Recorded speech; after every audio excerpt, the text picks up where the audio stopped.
জয়গুরু জয়গুরু জয়গুরু, জয় গীতা জয় গীতা জয় গীতা।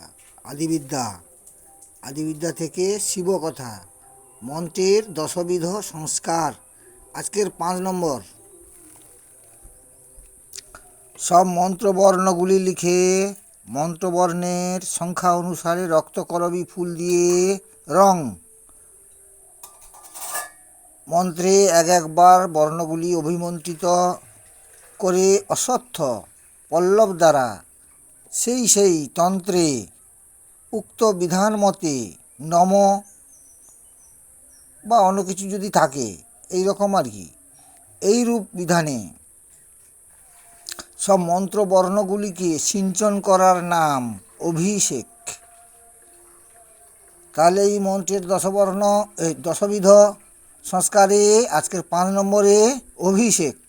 এইটা ভালো করে শিখবেন, দেখবেন ফল অবশ্যই পাবেন। এই 10টা সংস্কার করুন আর করে দেখুন, তারপরে বলুন আমাকে। যদি কাজ না হয় তখন বলবেন যে আরে কোনো শক্তি নেই, কিছু নেই। কতটা শক্তি বৃদ্ধি পায় মন্ত্রের সেটা পরিষ্কার বুঝতে পেরে যাবেন। আপনি একটা ছোট মন্ত্র দিয়ে আরম্ভ করুন। সবাই ভালো থাকবেন, সুখে থাকবেন, শান্তিতে থাকবেন, আর জগৎ সংসারের সবাইকে যথাযোগ্য স্থানে সম্মান প্রদান করি।